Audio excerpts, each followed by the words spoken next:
Whew. This video should have been made 3 weeks ago. I regret not making it, but it's okay. Better late than never. Let's tell the truth. Not the polished version, not the press release version, the truth. Governor Hochul, you issued Executive Order 56, and in doing so, you betrayed 15,000 union nurses across New York State who endorsed you. The executive order allowed unlicensed nurses to practice in New York. That decision endangered patients. That decision undermined professional standards. And that decision ripped the leverage out of a lawful labor strike. You didn't protect New Yorkers. You protected hospital executives. By allowing replacement labor during a strike, you handed management the upper hand. You neutralized the one thing nurses have, their labor. You didn't stop a crisis. You helped create one. And let's talk about why. The CEOs of Mount Sinai, New York Presbyterian, and Montefiore donated $300,000 directly to your campaign. That's just what we can see. Millions of dollars have flown through joint programs you created with hospital execs. So let's stop pretending this is coincidence. Governor Hochul, you are bought and paid for. You do not represent the working class, and every union in New York State should rescind their endorsement of you immediately. The hospitals have repeatedly engaged in illegal labor practice. Nurses begged political leaders to intervene. What did we get? Silence. Then suddenly, Governor Hochul and Mayor Mamdani appear in front of cameras, taking credit for bringing both sides back to the table. This is a lie. Nurses never left the table. Management did.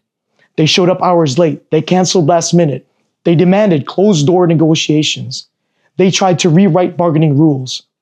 This happened before the strike and during the strike and still continues on even now over and over again because they wanted this to happen.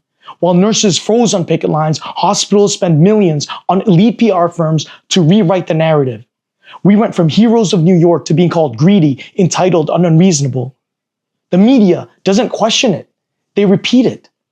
Social media became the only place nurses could speak the truth. And here is the truth. The strike was never about wages. The media and hospitals lied to you, claiming nurses make $163,000 a year and are demanding $250,000 a year. Those numbers are fabricated, using only the most senior nurses, including benefits, mandatory overtime, and unsafe staffing ratios. That's what millions in PR buys you. The strike happened because hospital executives planned for it. They decided that losing millions during a strike was worth it if it meant gutting healthcare benefits, weakening the union, and consolidating power to take even more from workers in the future. The nurses did not want this strike. The executives did. Nurses voted to protect patients. Nurses voted for safe staffing. Nurses voted for protection from workplace violence. Nurses voted for healthcare. Nurses voted for pension. Nurses voted against greed. Nurses voted for justice. And as we begin week 4, New York Presbyterian Hospital tried to illegally threaten nurses with termination to break the line. They failed. We held the line. We secured healthcare. But this fight is far from over. Mayor Mamdani, you are not free from accountability. You are not just the mayor of New York. You are supposed to be America's mayor. You once told a story about a nurse commuting 2 hours from Connecticut because she could not afford to live here in New York City.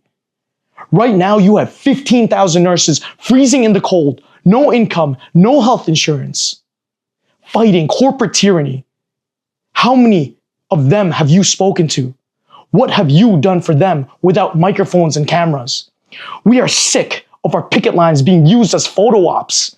15 minutes of speeches, then politicians disappear into $150,000 SUVs, never to be seen again until the next photo op. We don't need words, we need action. We are not numbers, we are human beings. Some nurses are pregnant, some live paycheck to paycheck, some have medical conditions and can't access medication. Hospital executives decided this suffering was acceptable. I'm here to tell you right now, it is not. And Governor Hochul, ironically enough, you are the only political leader who acted.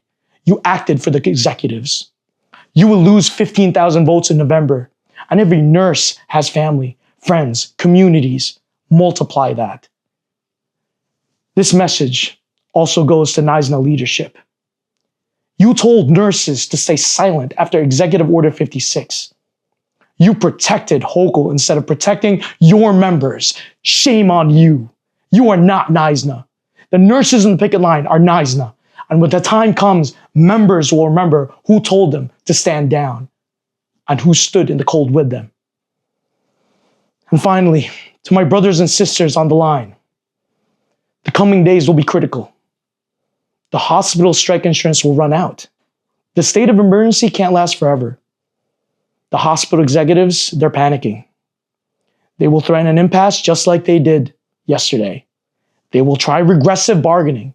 They will break the law again. Expect it. If management asks you to return without a finished contract, remember, crossing the line doesn't hurt the nurses outside, it hurts you. We have nurses sick, masked up, and freezing. Nurses delaying medical care. Nurses struggling financially. And still we fight. We hold the line. We control our destiny. But more lies are coming, more smears. So we build our own media. We speak, we post, we document. Never let anyone tell you your labor is worth less. There is no price that can repay what nurses gave during COVID. We saved this city. A 1.75% raise marketed as 3% is an insult. Meanwhile, hospital CEOs give themselves 50%, 80% raises, millions in compensation, billions in revenue, hundreds of millions in profits. And they call us greedy. That money is made on our backs. They want fewer nurses, more patients, weaker benefits, so executives can double their pay again. If you cross now, you give up your future so the next CEO can make $50 million. Please, value yourself. This is a fight we can win. This is a fight we are winning, and we will win. When future nurses ask, what did you do in 2026? What will you say? That you crossed the line? Or that you stood in the cold, fighting with everything you had for dignity, for justice, and for your future? The choice is yours.